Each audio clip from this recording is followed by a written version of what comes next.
time was introduced Mr. Innocent, and I met him on LinkedIn, and I said, okay, it was very important to have someone like him to come speak to us. And so we have him here today. I want to say thank you, Mr. Innocent, for accepting our invitation. So the floor is yours, sir.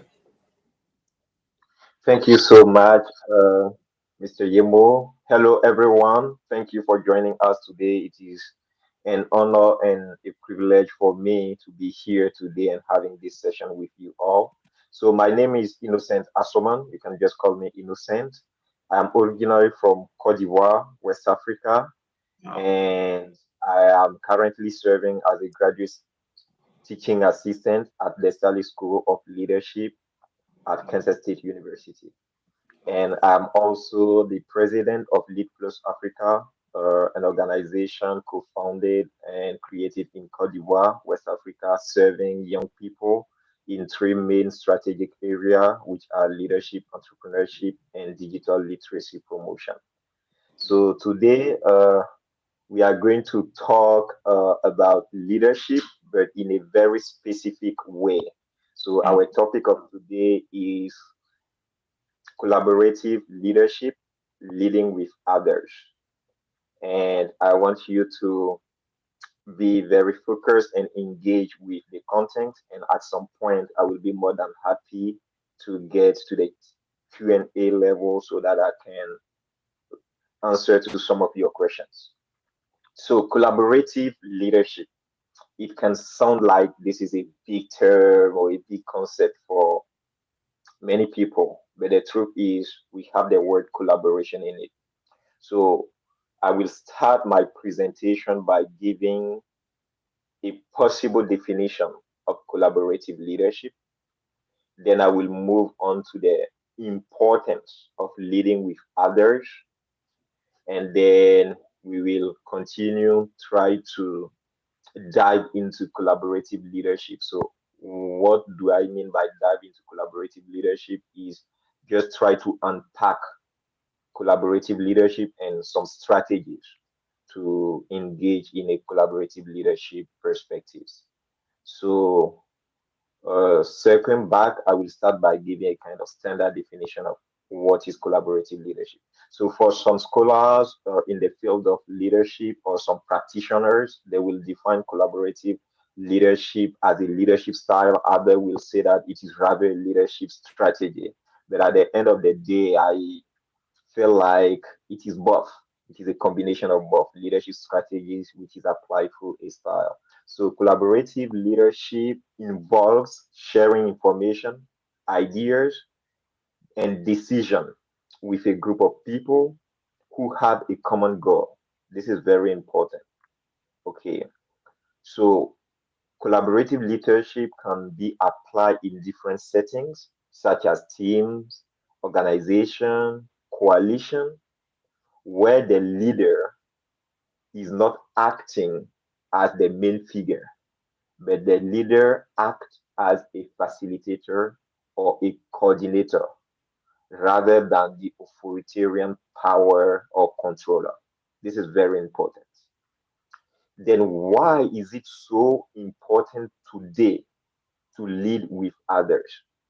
Just because, as you and I know, we are in a very challenging and complex world. We can think about COVID 19. We can think about famine, which is going on in most areas of the globe. But the sad news is generally when we talk about famine, many people and many cameras cast on Africa. Famine is not just about Africa, it is all over the world. Okay.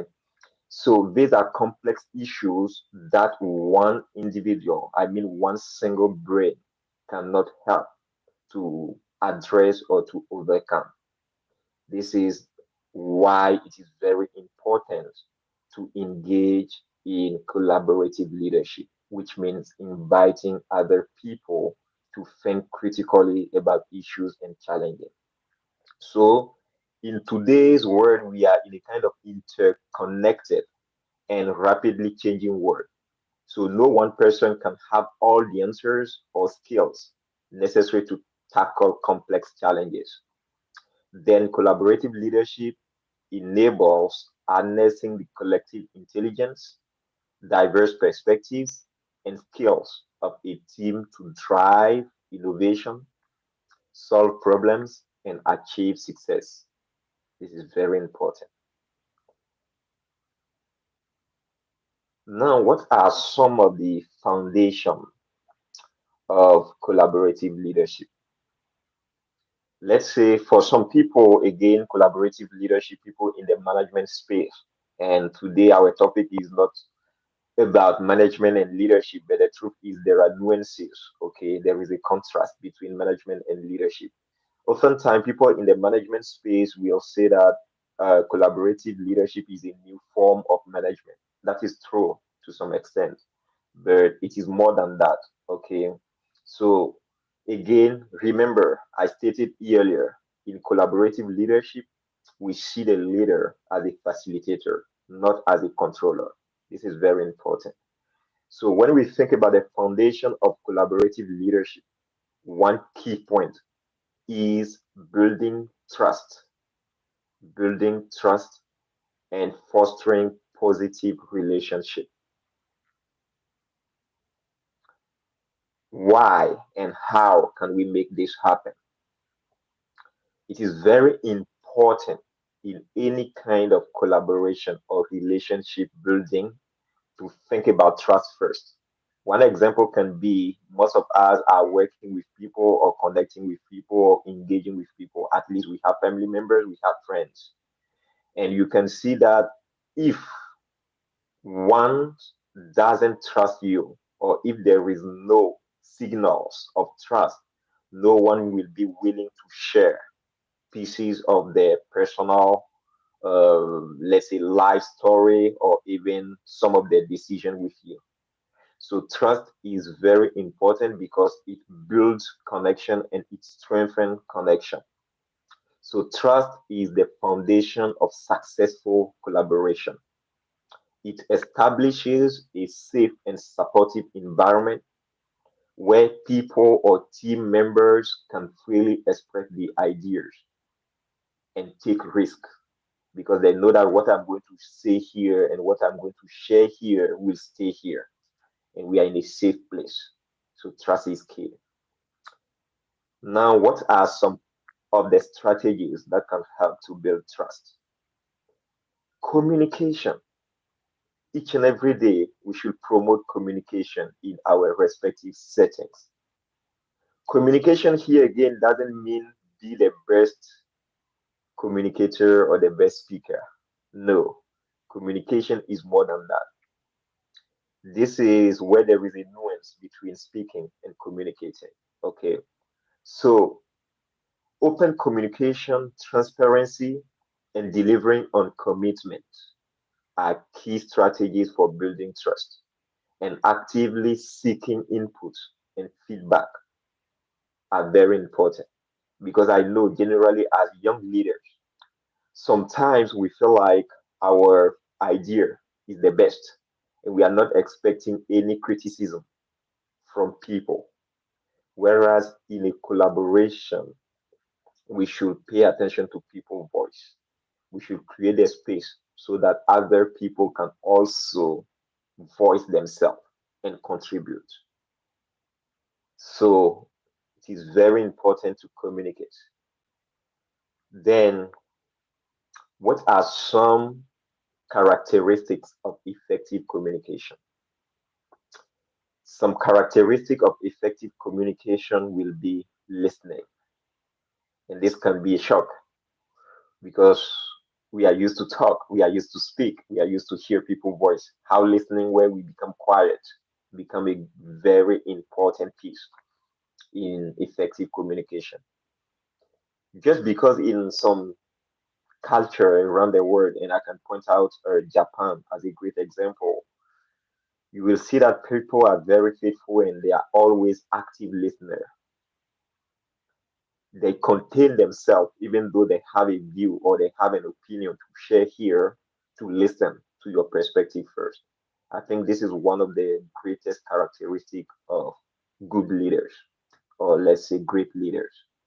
But it is not easy to put this into practice because sometimes when opinions are different from what we think or from what we believe, we have this temptation of just pushing back or jump in there and share our view or voice ourselves. This is very important, but leadership is also being able to contain ourselves in a specific environment, even though we disagree, and then bring in why we disagree in a kind of very smooth way. Okay, so active listening is very important, but effective communication implies clear and concise communication. Clear and concise. The idea that you are sharing should be clear. Everyone can understand it. Use the most simple kind of language. Don't use jargon. For instance, if you are an expert in entrepreneurship, you will use jargon, added value. This is what we are thinking about. These are great words, right? But not everyone can relate to those words because they are not in the same fields like you. If you are a medical doctor, pay attention. Use words that people like myself who are not in the field can understand. Okay. So these are very important, what we mean by clear and concise communication. Again, this is a recommendation, okay, because I have been observant in the field for a while. So leaders should focus on improving their verbal and written communication skills so that they might be able to communicate clearly and with concision. Also, effective communication means choose appropriate channels to communicate. Today we are choosing YouTube, right, to share and to engage with you. This is one of the channels that we are using to communicate. And ensure that your information is clear. How can we practice active listening?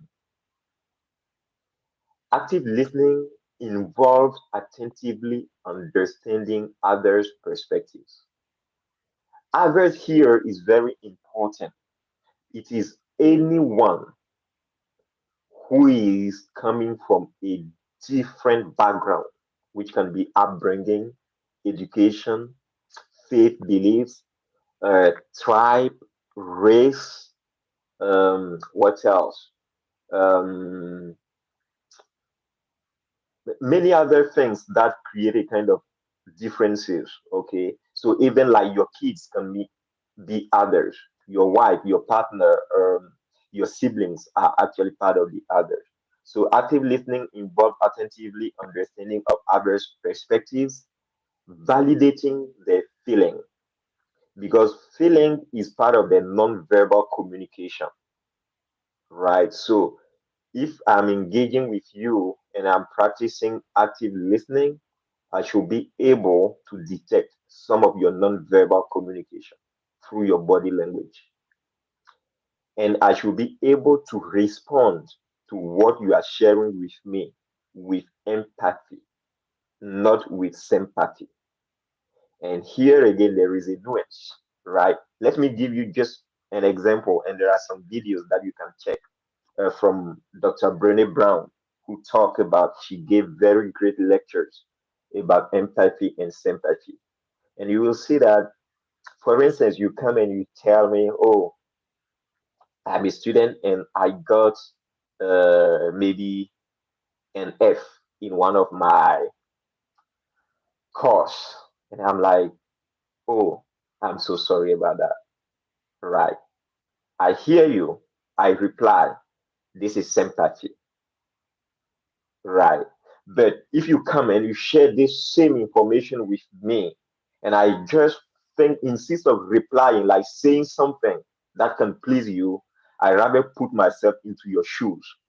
Try to understand, okay, having an F in this course, what does it imply? How is this going to affect your life? How is this going to affect your future plan?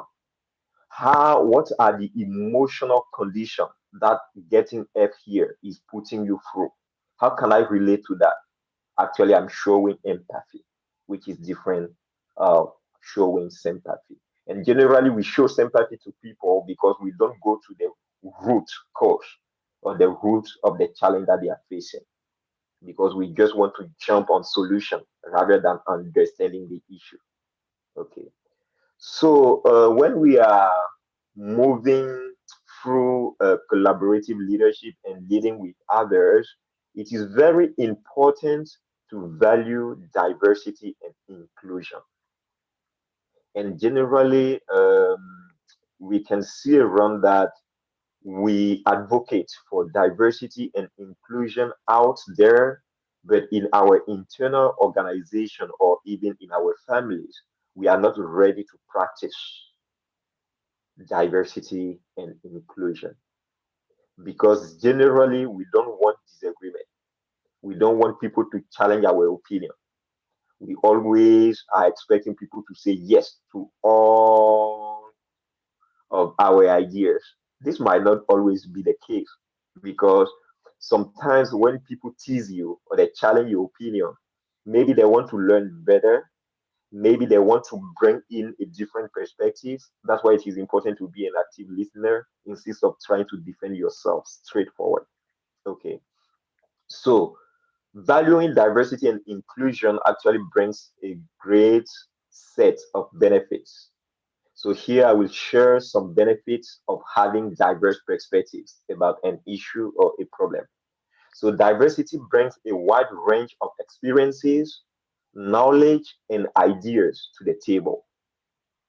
For instance, having in a corporate group somebody who has a background in political science, another one who has a background in communication, another who is an engineer, other one with computer science, and this group are going to collaborate and bring some ideas. You will see that it is a whole set of knowledge and experience put together. So innovation and creativity will just pop up.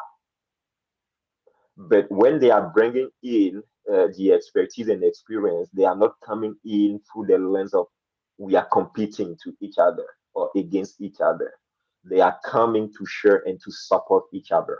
So collaboration cancel these vibes of competition. We put it aside and we bring in how can I support. So through collaboration, we are more complementary to each other. Okay. And also, when we embrace leadership through the lens of diversity, it creates more innovative and comprehensive solution. Embracing diversity helps in avoiding group thinking, but rather promote creativity. How can we create an inclusive environment that can support collaboration and success in our activities or business or our leadership practices? Again, creating an inclusive environment might sound demanding at some point because we are working on different things at the same time and we don't have time. We value time, right? It is very important. Leadership requires patience, and leadership is risky. So we have to create an inclusive environment, which means you should start from those who are at the bottom to those who are at the top hierarchical position. And inclusive leadership is not about the title. I am the big boss, or I am the CEO, or I am the president of the organization. No, I should be able to go at the bottom there, open the space, invite everyone at the table. We talk, we discuss, and we find a solution together. I should be able to hold my power, but here share the power and listen to everyone.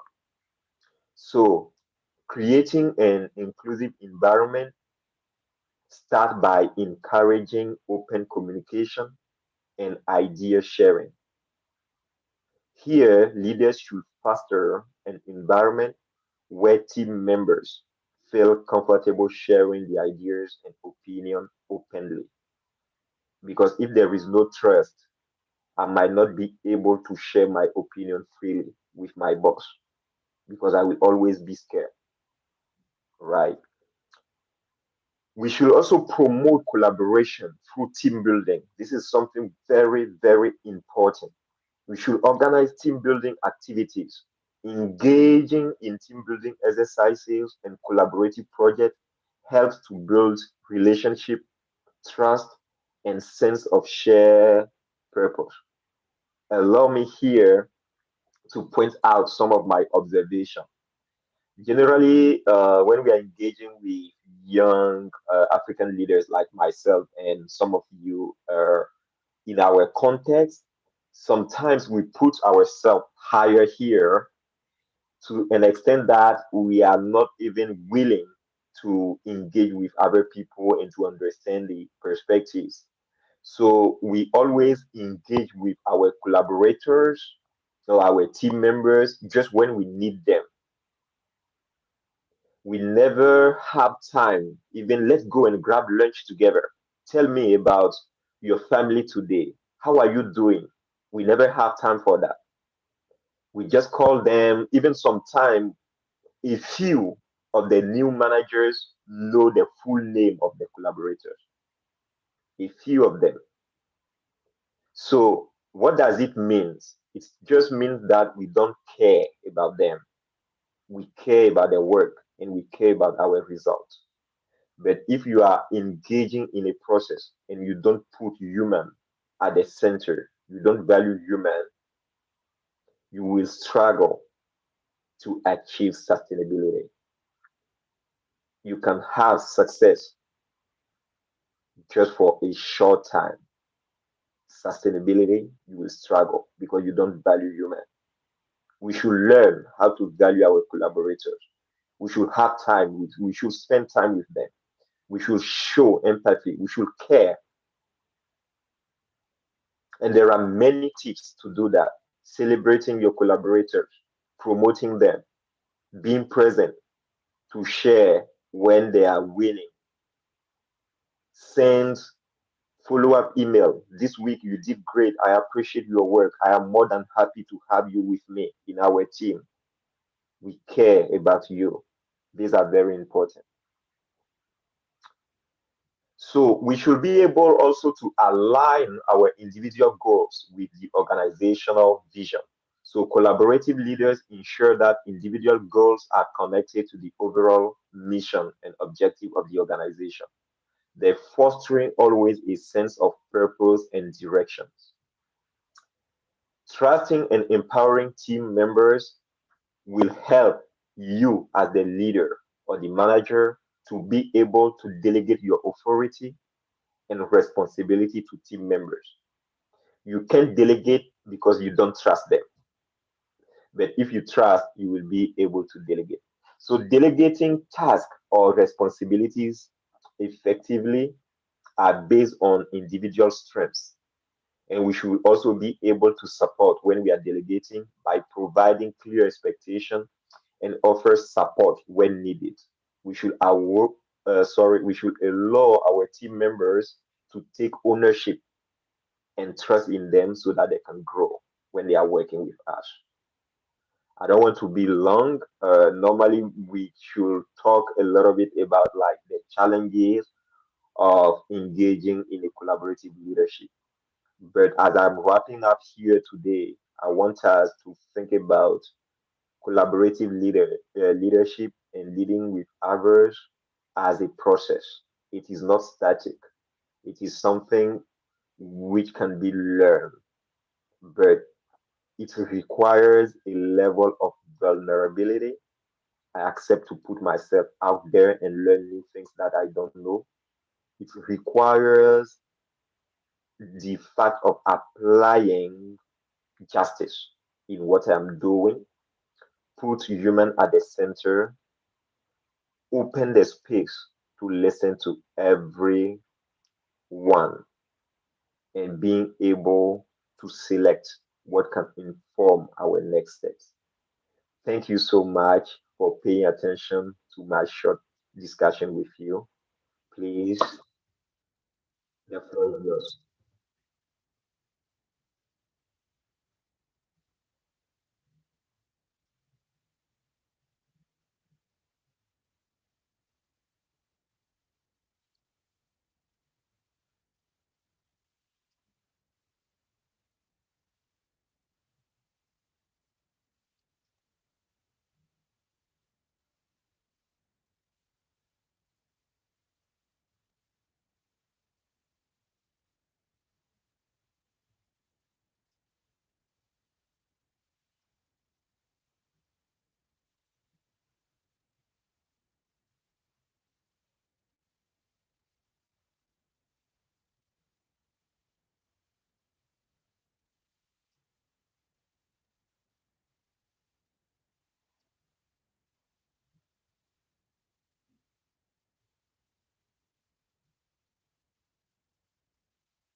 Thank you so much for the question. This is a big one, actually. Being part of, let's say, the region, West Africa, and also having the opportunity to engage on different platforms with young people. The first response is it is challenging, right? Because the power dynamic in our context is very high. We live in an environment which is dominantly hierarchical, and people are not willing to share power with others. Generally, people who have positions like roles, right? But again, I'm not discouraging young people. I think one way that we can move toward that is starting to ensure our credibility, ensure our reputation, make sure that we communicate a positive image out there and people are sharing positive testimony about us. Marketing people will just tell you that start building your brand, which is very important. Your name should be your brand, right? But somebody can ask, okay, this is people who are already doing things. But how about me? I'm just a graduate from a school and I'm coming out there. I want to serve. I want to act. What can I do? I will just encouraging you to start volunteering with organization. Start to connect with some people that you see as role model. Ask a question. How do you move to the next step? How can I be part of your team? Again, one thing that I observed so far is generally we don't want to serve freely. We don't want to volunteer. Whenever we want to serve, we want people to pay back, which is not bad, but accept to sacrifice something before expecting something big. So let's go out there and start learning from those who are already doing the things on site.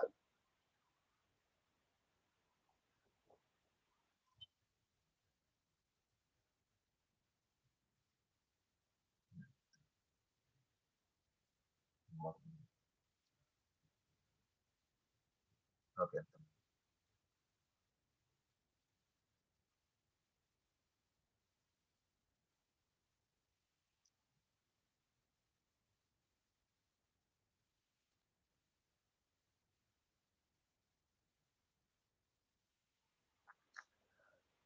I have a whole list, but I want to be mindful of our time together. And feel free to reach out to me anytime. You can tag me on social media, or later on we can find possibility to share my handles. One first thing that I want to share with all of us, including myself, because it is a learning process and I'm still part of it. I'm still learning. One thing that I will start sharing is be prompt to serve. Be prompt to serve. And whenever you are giving service to people, don't expect anything back.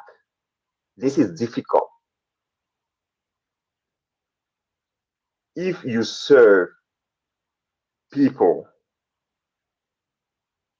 that deserve it, if you serve people willingly without expecting anything from them, you are building something great and bigger than yourself. Number two, be willing to learn. Be willing to learn. Don't just be the expert of your domain or of your field. Be curious. Curiosity is key. One example, you graduated from computer science. Be curious to learn a little bit about entrepreneurship, business, leadership, communication. These are very important. When we think about our continent, when we think about our region, when we think about our community, when we think about our rural areas, one thing that I want to encourage all of us, you are part of the solution. The solution will not come from the external world. You are part of the solution. Start today doing what you can do. to support your community. That change that you want to see, be that change. And you will tell me that, how am I going to mobilize people? I don't have the means. The means will come. Just start something and build on that. People will trust you and be willing to give if you come to the office by showing them, sir or madam, do you see this photo? This is my community. My people were suffering from pollution. I was able to mobilize young people like myself. And today we have transformed this area to a green park where people can come and sit and have conversation. You will see that this will touch their heart and they will be able to support you. And they will ask you, how can I support you so that you can do much more than this? But generally, we move to the offices just thinking about ourselves. It is good to be egocentric, but it is limited. Let's be people centered rather than being egocentric. Thank you.